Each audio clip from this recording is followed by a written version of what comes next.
Bonjour Patrick Molinoz. Bonjour. Il y a eu des avancées incontestables sur la couverture numérique du territoire ces dernières années, mais quels sont les points durs qui subsistent encore aujourd'hui et les dossiers les plus importants à votre avis sur cette question? Alors, il y a encore pas mal de points durs dans la réalisation. Les objectifs font consensus, collectivités locales, les maires, les départements qui déploient et financent, les régions qui déploient ou financent, l'État qui finance. Sur l'objectif, il y a consensus. C'est déjà une bonne chose.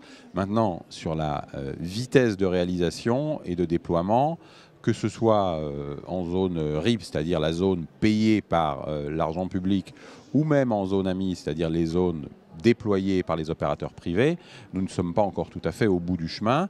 Dans les zones AMI, il y a des zones plus ou moins denses dans chaque zone. Les zones les moins denses sont en retard dans un certain nombre de territoires. Sur les zones RIP, les résultats sont assez différents d'un département à un autre. Les choix de mode opératoire n'ont pas été les mêmes, les prestataires n'ont pas été les mêmes, les succès ont été plus ou moins au rendez-vous.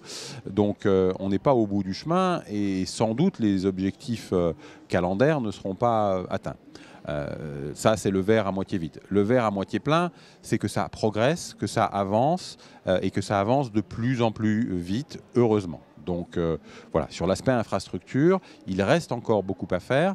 Et puis surtout, l'effet de perception de celui qui n'a encore pas le très haut débit face à tous ceux qui de plus en plus l'ont, augmente la frustration de celui qui ne l'a pas. Donc il y a aussi cet effet loup grossissante qui rend assez insupportable pour les territoires qui n'ont pas encore la fibre de la voir traîner. Mais la promesse de 2017 du très haut débit pour tous en 2022, vous pensez Non, ça c'est pas tenable. Quelques mots sur la question du service universel. Comment doit-il évoluer? Est-ce qu'aujourd'hui il reste encore un service universel? Est-ce que Internet doit être définitivement inclus dans le service universel demain, alors que finalement on est dans une situation où dans certains départements aujourd'hui, je pense à Mayotte notamment, il n'y a même pas de réseau de cuivre? Moi je le crois, on ne peut pas considérer aujourd'hui que l'accès au très haut débit, l'accès à Internet est quelque chose d'anodin. C'est aussi important que l'électricité en son temps, que l'arrivée des routes bitumées en son temps. On en a besoin pour tout aujourd'hui. On en a besoin pour travailler, on en a besoin pour apprendre, on en a besoin pour commercer, on en a besoin pour s'amuser, pour se divertir. Aujourd'hui, un territoire qui n'a pas l'accès au numérique, dans tous les domaines, économiques, social et même politiques, est en retrait. Et dans une république une et indivisible, dans laquelle on est attaché à l'égalité des droits, il me semble que l'accès à Internet est aujourd'hui un droit fondamental. Dernière question, mais c'est lié. L'un des usages aussi d'Internet aujourd'hui, c'est les démarches administratives. La numérisation de l'administration avance assez rapidement. Elle est évidemment un progrès, mais elle risque aussi de laisser sur le bord de la route un certain nombre de citoyens. Qu'est-ce que les maires peuvent faire et comment peuvent-ils agir pour lutter contre ce qu'on appelle l'électronisme et jouer un rôle pour aider justement ces citoyens à ne pas rester sur le bord du chemin? Ça, c'est un énorme sujet. On a commencé notre entretien sur les infrastructures. C'est extrêmement agaçant pour les territoires qui n'ont encore pas accès, mais le vrai enjeu d'aujourd'hui et des années qui viennent, c'est celui des usages, c'est celui de l'accompagnement des citoyens, d'ailleurs dans leur vie privée, l'accès aux services publics, à l'administration comme vous le disiez, mais aussi dans leur acte d'entrepreneur, d'étudiant, comment je m'approprie et je maîtrise suffisamment bien l'outil pour qu'il soit une chance et un atout et pas un frein. Et on est de ce point de vue, très loin du bout.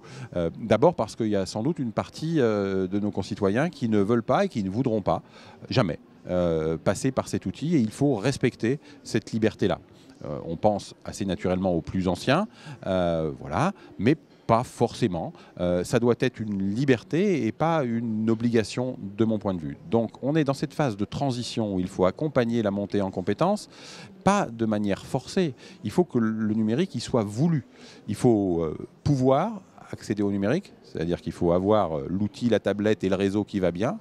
Il faut savoir, être capable d'utiliser l'outil, mais il faut aussi le vouloir. Parce que si vous pouvez et que vous savez, mais que vous ne voulez pas, eh bien vous ne ferez pas.